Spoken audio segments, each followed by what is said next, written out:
So, what is the difference between ghosting and setting boundaries? Is there a difference? Are they the same? And is it okay to cut ties with someone without actually talking to them about it? In this video, we're going to talk about this slightly controversial topic that, a lot of people have opinions about.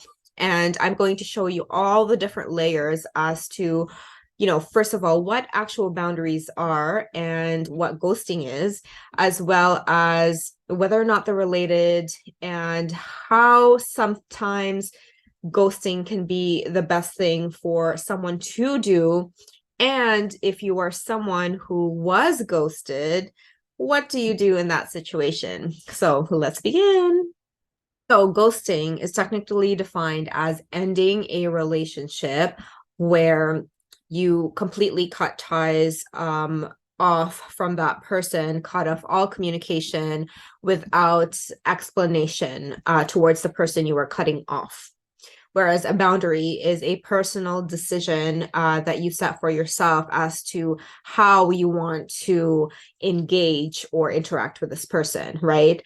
Very, very similar, but also very, very different in terms of the intention that a person has of whether they ghost or whether they set boundaries.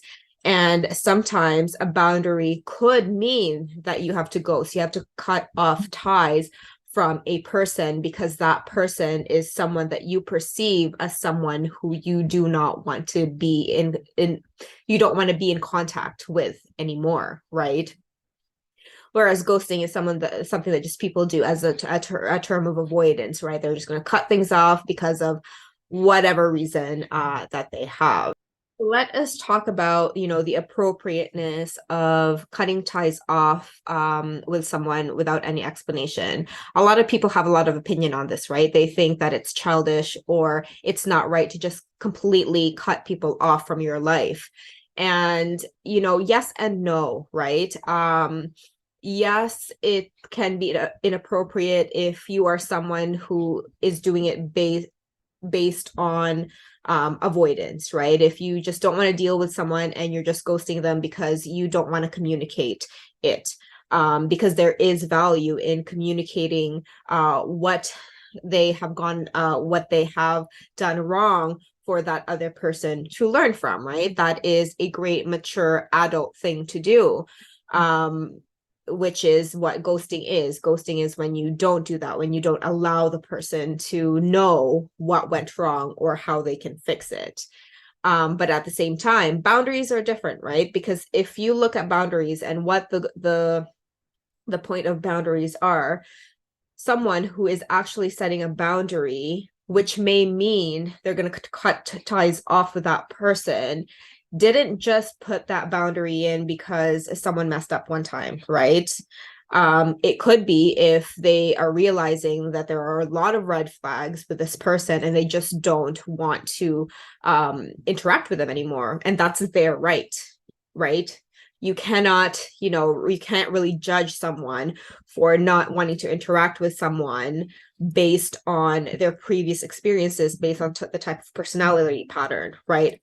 For example, if someone had dealt with relationships where the other person had narcissistic type tendencies and they're meeting someone new with the same type of tendencies, and they want, because they know themselves and they're aware of how they're going to react in that relationship and what they're going to do in that relationship, they're going to set the boundary and say, sorry, I'm not going to deal with you anymore because I know my patterns. I'm setting this boundary and I'm not going to continue to interact. Is that wrong for that person to do, right? Just think about it that way. And the truth of the matter is, if someone who is healing from someone who has abused them mentally, physically, and emotionally, and one of the things that is best when you're healing from something like narcissistic abuse is to go no contact with that person, right? Because they will try to lure you in and try to manipulate you into going back to them. So when you go no contact with that type of person, is it wrong for them to do that? Right. So when we think about boundaries this way, and when people cut ties off, you don't want to judge them as to why they're cutting things off, because we don't really know what is going on in someone's life for them to do that, right? Now, if someone just pissed you off that one time, and then you decided to just ghost them and say, nope, I'm gonna, like, they just pissed me off and they just triggered me, and there's some type of there's some room for growth and discussion with that other person, and that other person is open to feedback, then, you know, take a look at that, right? Is it right or wrong? No. Let's try to really get out of this mentality that it's good or bad, right or wrong. Let's get out of this once, like, absolutist type thinking, black and white, right or wrong type thinking, because that is closed-minded. That is a fixed mindset that does not allow us to help ourselves grow, right? So just allow yourself to see all of these different perspectives, right? And so now when you're able to think of boundaries that way, what happens if you were someone who was actually ghosted, where you as a person feel that you are open to feedback, that you are open to uncomfortable or difficult conversations, and someone in your life has just ghosted you, right? Like without any explanation, and that there's just that annoyance and that frustration and that hurt for being ghosted, and you can't figure out why. There's multiple ways you can take a look at it, right? So obviously take a look at yourself and see what you might have triggered within them that made them want to withdraw from you, right? Because truth of the matter is, how people act around us does not have anything to do with us. It has something to do with them. Kind of the same thing as someone setting the boundary of not dealing with a certain type of personality. It is because of them, because they know themselves and they know that it's best for them not to interact, right? It's the same thing. If you were ghosted, it has nothing to do with you. It has to do with that person and how they think and feel regarding themselves and the situation. So you want to get out of that victim mentality of, whoa, woe is me, poor me, I was ghosted. Yes, I can empathize on how hurtful that is. I can empathize on how frustrating that is and how hurtful it is for people to just ghost you. But at the same time, just know that this is all to do with them and not with you. And also at the same time, can you allow yourself to grow from this? Can you take a look at what happened in the relationship objectively without judgment, so that you can look at yourself and see what you did or what you didn't do? Or maybe you're someone who did the best they could and the other person just couldn't understand you. Can you just learn from it, and can you let it go, right? And like I said, I know it's difficult. It's difficult to be ghosted. It's very triggering, especially if it's someone who you loved or really cared about.